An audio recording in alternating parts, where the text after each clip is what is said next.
Okay, Stats SA tomorrow will be releasing its quarterly labor force survey.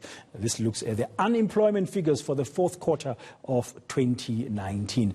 The third quarter of 2019 saw the highest unemployment rate for South Africa in the history of the survey. 29.1% of South Africans do not have jobs. So what can we expect this time around, considering that the economy remains stagnant? ENC business anchor Ropiwa Madzena is joining me now in the studio to discuss the possibilities. Ropiwa, good morning. I was just thinking as well, in addition to tough economic times, adding to that, so to say, we had stage 6 load shedding. Didn't we have stage 6 at some point? Shock and horror in December as the third quarter. That's the quarter we're going to be hearing about. Yes. The fourth quarter. Yes. So and we had stage 6 load shedding. I wonder what we're going to see. A huge impact you will see on the mining and manufacturing sector.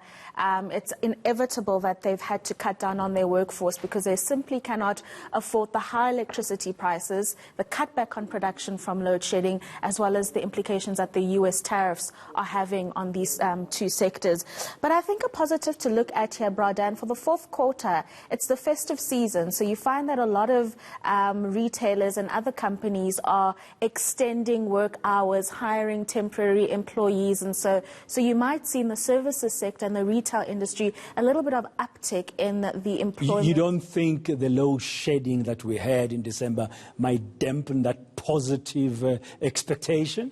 It might, but according to what I've been reading for economists, the employment that has been created in those sectors was positive. I mean, this is not looking at your manufacturing and mining. The retail sector, services industry really saw longer hours. So that will be a positive contribution. Yeah, so a little bit of a positive contribution, but it won't be much because in the third quarter, I think we lost around 28,000 jobs. And then in the retail and services sector. Exactly. So it was quite significant. So we're going to see tomorrow how much they've been able to retain, if possible. Any positive stuff from the other sectors? You mentioned just now manufacturing, for example, which must have been hard hit by the load shedding. No, it was both manufacturing and mining, as I mentioned. But what we're going to see, the banking industries, the telecommunications industries, and this is because of the retrenchment announcements that have been made by the likes of Telkom, by the banking industry, which is digitizing. Government sector, we might see as well a little bit of a cut because as government looks to pull back on its purse strings, we might see that the labor force is being cut a little bit there. I was speaking to Popo Molifa, actually, the chairman of Transnet at the mining indaba, and he says that these are things that government as a whole, including Transnet, is having to look at. And what they'll start by doing is offering early retrenchment packages. So we're going to see that trend in those key sectors in the fourth quarter. And what about the agricultural sector and tourism? Should we expect any upward movement there job-wise for the fourth quarter of last year? It might improve given the rains that we've seen. I don't think we'll see that in the fourth quarter. So agriculture, it's a sad one because it hasn't been able to contribute positively to overall GDP for the last 3 quarters because of the drought. So that might change given the rainy season that we saw in the fourth quarter of the year, but that might only come through in the first and second quarter of this year. So agriculture is going to be an important one to look at, as you say, yeah. Yeah, Rupio, just wondering here, small business entrepreneurs, small, medium business, how much do they contribute to jobs? I mean, they're so tiny. Some of them have been closing down like crazy because of tough economic times. Would they have any contribution to make at all?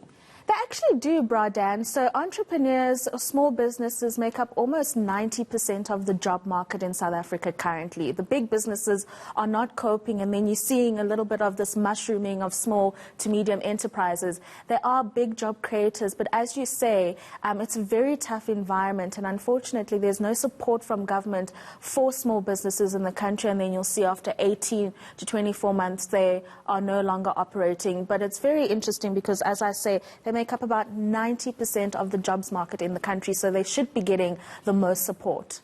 Yeah, so we'll have to wait and see what the numbers are gonna be telling us. Do these quarterly surveys account for the informal sector? No. It was actually an interesting article that I was reading earlier on, saying that the informal sector is almost like a gem of an economy of its own. The problem is that it is not considered at all. It doesn't count the fact that you are in the informal sector, you don't pay taxes, VAT and things like that, that you're part of the formal economy. But the truth is, it's a huge contributor to South Africa's economy. And thousands of South Africans earn a living from it. Yeah. And they also employ a few people here and there to help them. They do, and it's critical, like little construction businesses, plumbing businesses. A lot of these are considered informal employment, but they actually are should be formal. That's what the article was arguing. And we could maybe have a better picture of unemployment in the country. Yes, I was just wondering. Less than what we currently see. 29.1% unemployment. If you factored that sector, it could improve it slightly because people are very economically active informally. That's true, Bradan. So we're not seeing that, unfortunately. No, thank you very much, Ropiwa. So what time are we expecting this tomorrow? So it usually comes out at around 11:30 in the morning. So we're going to know how badly we are doing as a country when it comes to retaining employment for the citizens and see. We'll have to wait and see. Thank you very much, Ropiwa. That's Ropiwa Madzena from the ENCA Money Desk. Just some insights and some views and opinions ahead of tomorrow's release by Stats SA of the quarterly labor force survey.